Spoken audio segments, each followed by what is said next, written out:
Good evening. As many of you already know, Sergeant Joe Ruvido had a mandatory court appearance this afternoon. He failed to appear in court as required, which caused us some concern.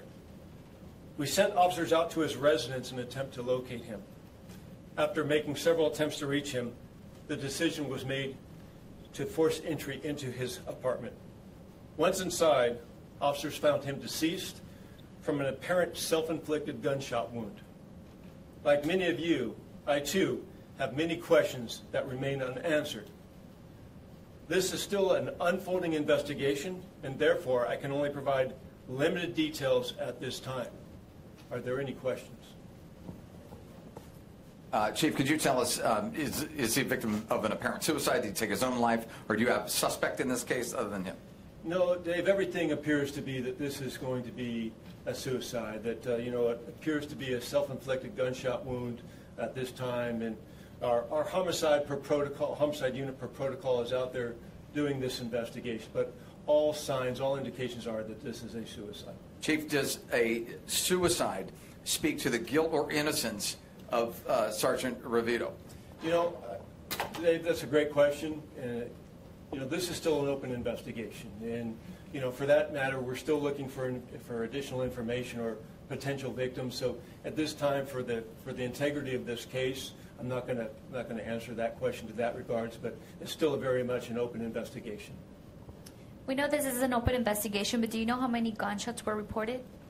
As far as reported, we did not. Matter of fact, we checked. We didn't have any reports of any gunfire at that complex within the last week or so. So it's unknown at this time. Very new investigation. It's still something that I haven't been fully briefed on. Our homicide unit is on scene right now, and that will be something I'll be briefed on at a later date. Was he living with anybody else in that apartment? To my knowledge, he was living by himself. He was renting that place. What time was the discovery made, and what was his status with the department? Was he on a paid administrative leave? So he was found by our officers from the San Diego Police Department at about 4:20 this afternoon. Just kind of the chronological events. At 1:40, I was briefed that he had not been in court. At 2:08, we definitely knew that he had not appeared in court. His case had been called, and he did not appear. And as pertains to him, at 4:25, he was found deceased inside his home. As far as his status, he was on unpaid leave. He was suspended. His police powers were removed, and he was on unpaid leave. Does Sergeant Ruvido leave any wife, kids, anyone behind, family, like that? To my knowledge, he was single, no wife, no kids, just parents and a sister, from my understanding. Had the department been in touch with him at all since the time of his arrest? So, short answer is no. We had sent our chaplains, we had sent our wellness unit, and several officers out there to try to make contact him ever since he bailed, which was that following Saturday morning, I believe at about 10:25 a.m. So we sent resources there to make contact with him. Unfortunately, all those attempts, we were unable to contact him. And then today, obviously, at a little after 4 o'clock, we found him deceased inside his home. Chief, can you tell us first how Officer Ruvido will be remembered, and will he receive honors for his funeral?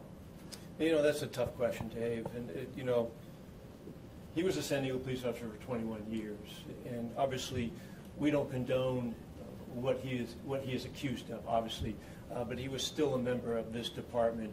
As far as a funeral for him, that will be decided by the family. Can you flesh out a little bit more about his background with the department over the 21 years, where he worked and so forth? So yes, his last assignment was a sergeant in the watch commander's office, which is in this building just one floor below us. And prior to that, he was a patrol sergeant at Eastern Division, and before that, he was a patrol sergeant in the Southeastern Division.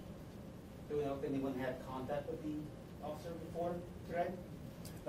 I can speak of members of our department had tried to reach out to him, but were unable to contact him.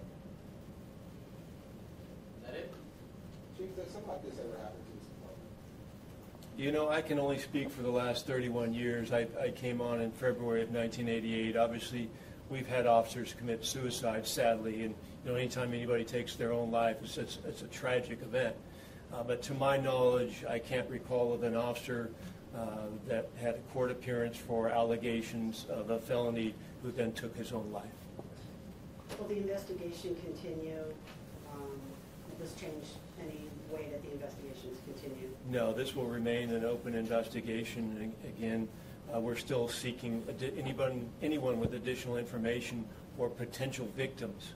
We're still asking you to call, and we'll provide a number after this press conference is over in case you want to put that out again. All right, thank you. That was the last question.